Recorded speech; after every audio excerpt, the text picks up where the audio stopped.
नमस्कार। प्रादेशिक समाचार दर्शन में आपका स्वागत है। मैं हूं आपके साथ दीपा सिंह। आज के इस अंक में हम बात करेंगे प्रदेश में 28 सीटों पर होने वाली चुनावी सरगर्मियों पर।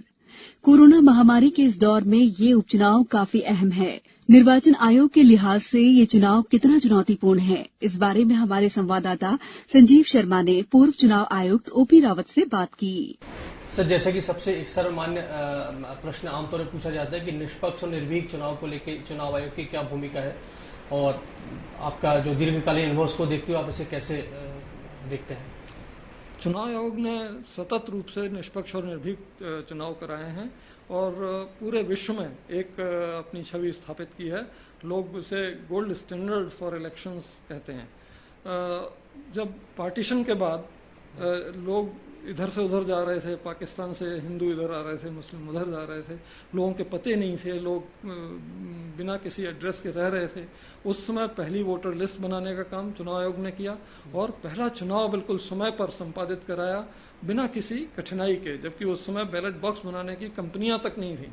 सिर्फ एक गोदरेज कंपनी ने ठेका लिया और वो बैलेट बॉक्स बनाया और उस समय हमें हर पोलिंग स्टेशन पे जितने कैंडिडेट होते थे उतने बैलेट बॉक्स लगते थे, क्योंकि बैलेट उस तरह का नहीं बनता था कि सबका नाम लिखा हो।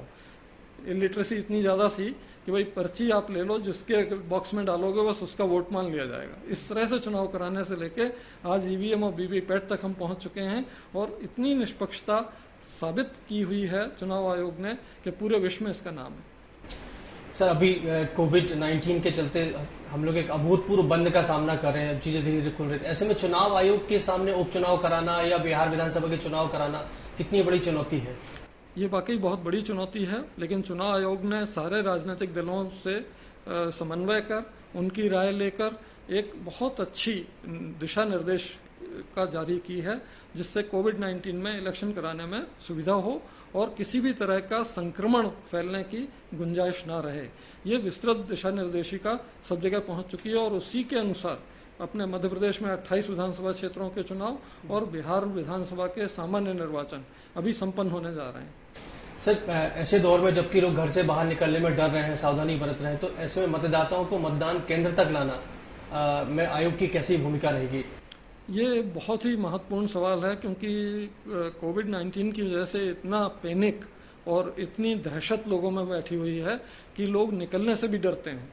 तो ऐसे में वोटर को बाहर निकालना सबसे बड़ी चुनौती होगी, राजनीतिक दलों के लिए भी और चुनाव आयोग के लिए भी।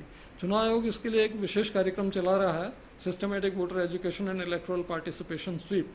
तो उसके तहत कोविड-19 से ना घबराएं, हमारे दिशा निर्देशों का कड़ाई से पालन करें और वोट डालने आगे आएं, प्रजातंत्र को मजबूत बनाएं। ये उनका मोटो है और वो बड़े प्रभावी तरीके से इम्प्लीमेंट कर रहे हैं। के दौर में दिव्यांगों और बुजुर्गों दोनों के लिए खास सावधानी की जरूरत होती है, तो इसके लिए भी आयोग ने कुछ कदम उठाए हैं? जी हाँ, आयोग ने 80 साल से ऊपर के बुजुर्ग, दिव्यांगों को और जिनको कोविड-19 है उनके लिए पोस्टल बैलेट की व्यवस्था की है। उन्हें पोलिंग स्टेशन तक आने की जरूरत नहीं है, सिर्फ रजिस्टर करा लें और उनको पोस्टल बैलेट मिल जाएगा।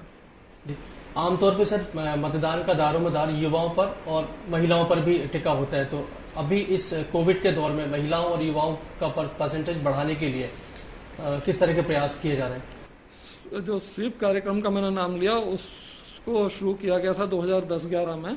उसकी वजह से महिलाओं का मतदान प्रतिशत बहुत बढ़ा देश में। इनफैक्ट लोकसभा इलेक्शन 2009 से 2014 में 10% पॉइंट बढ़ा। वही प्रोग्राम के तहत अभी कोविड-19 और इस सबको देखते हुए चुनाव आयोग जो प्रचार प्रसार कर रहा है, जो व्यवस्थाओं की जानकारी उन्हें दे रहा है, मुझे उम्मीद है कि उससे इनका मतदान प्रतिशत महिलाओं को और युवाओं का बढ़ेगा। सर, इन दिनों जब पढ़ाई से लेकर परीक्षाएं तक सब ऑनलाइन हो गई है, तो क्या हम ये मान के चलें कि देश ऑनलाइन मतदान के लिए तैयार हो रहा है?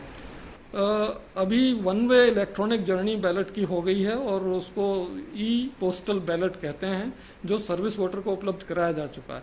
रिटर्न जर्नी अभी भी वो बाई पोस्ट तय करता है। रिटर्न जर्नी की टेक्नोलॉजी के लिए सीडैक पुणे को इलेक्शन कमीशन ने प्रोजेक्ट दिया हुआ है। जैसे ही सिक्योर टेक्नोलॉजी रिटर्न जर्नी की बन जाएगी, उसका ट्रायल हो जाएगा, पायलट हो जाएगा, तो फिर उसको अनवेल किया जा सकता है, लेकिन अभी इसमें समय लगेगा। सर, मतदान प्रक्रिया में समय कम लगने में और जल्दी परिणाम में ईवीएम और वीवीपैट ने बड़ी भूमिका निभाई है। आप अपने अनुभव को देखते हुए क्या सोचते हैं कि ये आपकी कसौटी पे कितना खरा उतरा ये नया सिस्टम, नई टेक्नोलॉजी? ये बहुत ही अच्छी टेक्नोलॉजी है और विश्व में इसका कोई मुकाबला नहीं है। इसमें ईवीएम के बारे में तरह तरह के आरोप राजनीतिक दल लगाते रहे हैं, लेकिन चुनाव आयोग ने जून 17 में ईवीएम चुनौती के रूप में उनको चैलेंज दिया कि आप किसी भी स्टेट से जो चुनाव हो चुके हैं उसकी ईवीएम सिलेक्ट करके लाइए कोई भी, और उसको सबके सामने रख के करके दिखा दीजिए। एक वोट भी अगर इधर का उधर हो जाए तो ईवीएम को हम हटा देंगे। लेकिन कोई भी राजनीतिक दल उस चुनौती को स्वीकार करने नहीं आया। पूरे 3 दिन तक काम चला लेकिन कोई नहीं आया। 2 राजनीतिक दल के प्रतिनिधि आए, उन्होंने ये कहा कि साहब वो चुनौती के लिए नहीं आए, वो सिर्फ देखने के लिए आए हैं कि इसमें और क्या क्या फायदे हैं। इसी तरह से वीवीपैट ने एक चीज और कर दी कि जो ईवीएम में आदमी को दिखता नहीं था कि उसका वोट कहाँ जा रहा है, वो अब वीवीपैट से उसे दिखने लगा कि उसने इस चुनाव चिन्ह पे वोट डाला है, तो उस चुनाव चिन्ह की स्लिप कट के उसके सामने आती है, वो देख लेता है, फिर नीचे गिर जाती है और एक हार्ड कॉपी रिकॉर्ड भी क्रिएट हो जाता है। अगर कभी कोई दिक्कत होती है तो हार्ड कॉपी रिकॉर्ड से भी गिनती काउंटिंग की जा सकती है। तो ये बहुत अच्छी मशीनें हैं और इनके उपयोग से हमारे चुनाव में बहुत सहूलियत बढ़ी है। रिजल्ट बहुत जल्दी निकल जाते हैं। कहाँ कई देशों में महीनों चलती रहती है काउंटिंग, हम लोग जो है कुछ घंटों में ही रिजल्ट निकाल देते हैं। सर, आमतौर पर किसी निर्वाचित प्रतिनिधि की मृत्यु होने पे या दल बदल के कारण उपचुनाव कराने पड़ते हैं और इस पे फिर एक बार पूरा खर्च या पूरी व्यवस्था लग जाती। क्या ऐसा संभव कि कोई कानून बना के ऐसा हो जाए कि जो द्वितीय रहा है उम्मीदवार, जो सेकंड पोजीशन में रहा है, उसको निर्वाचित घोषित करके इस प्रक्रिया को आगे बढ़ा सके?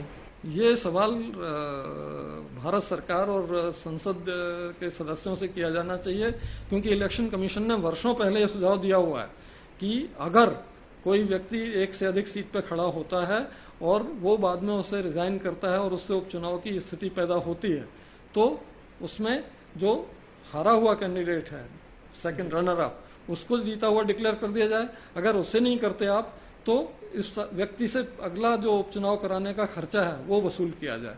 ये सुझाव दिया हुआ है, इसमें से जो भी वो मंजूर कर लें वो लागू हो जाएगा। इन दिनों चुनाव प्रचार में विवादित बयानबाजी बहुत सामान्य बात हो गई है। अब तो ये प्रचार का एक तरह से हिस्सा बन गई है। तो आयोग इस पे लगाम लगाने के लिए इस दिशा में किस तरह के कदम उठा रहा है? आयोग के हाथ में मॉडल कोड ऑफ कंडक्ट और कुछ कानूनी प्रावधान है। इसके साथ साथ क्या है, सुप्रीम कोर्ट की एक रूलिंग भी है कि जहां आयोग के सामने कोई चुनौती आती है जिसके बारे में कोई कानून में प्रावधान नहीं है, तो आयोग जो भी निर्णय लेगा वही कानून का रूप ले लेगा।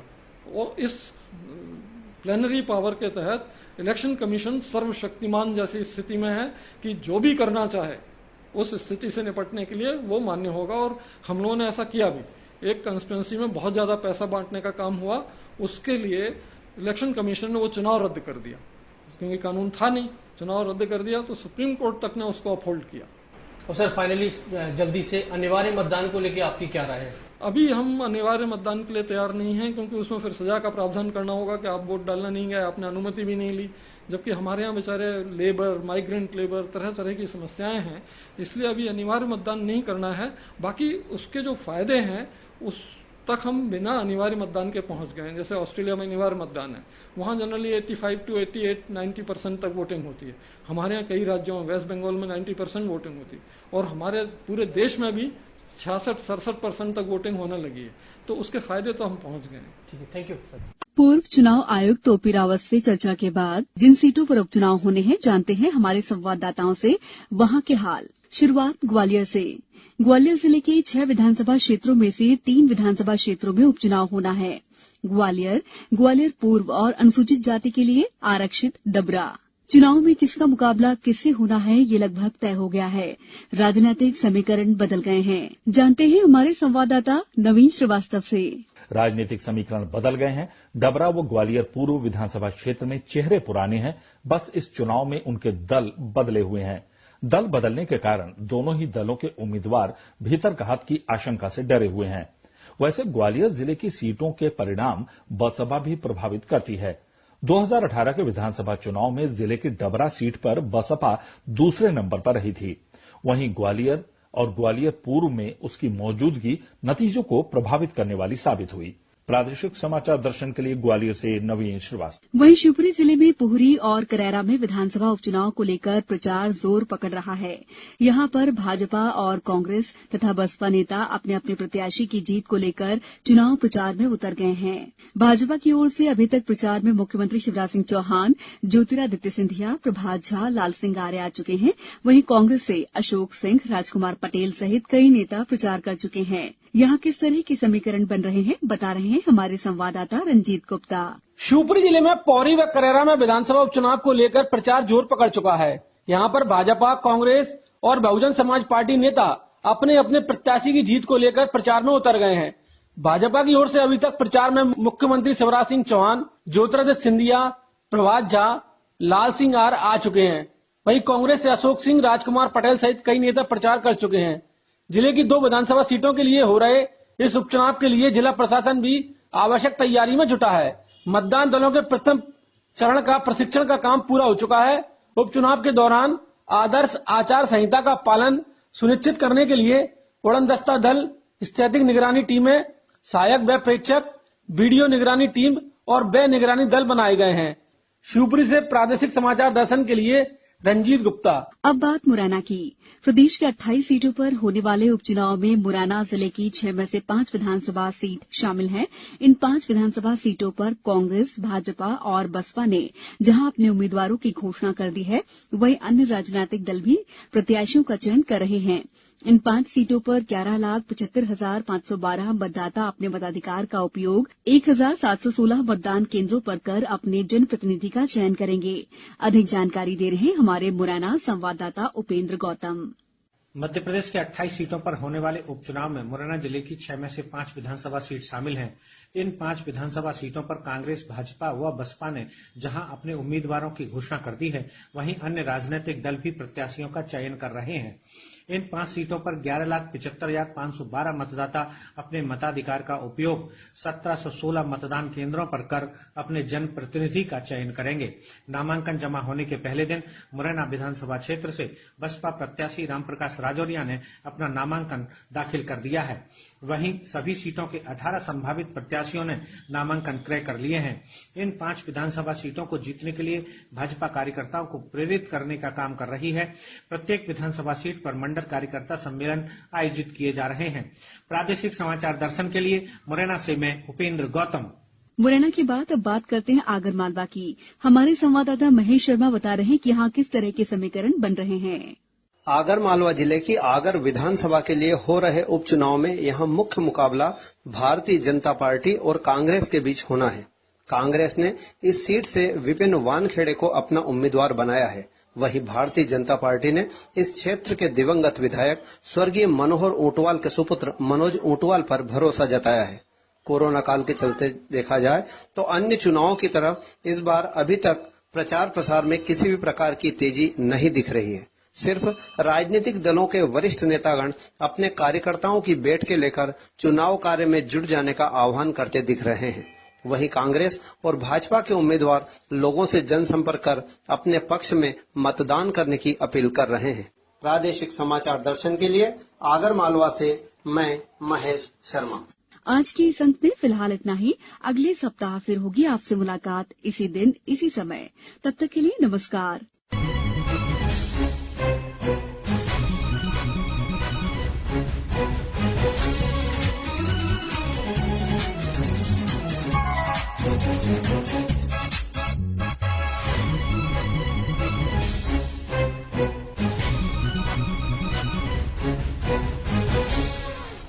आलेख एवं वाचन स्वर दीपा सिंह, आकल्पन और संयोजन पूजा विवर्धन, प्रस्तुति प्रादेशिक समाचार एकांश भोपाल।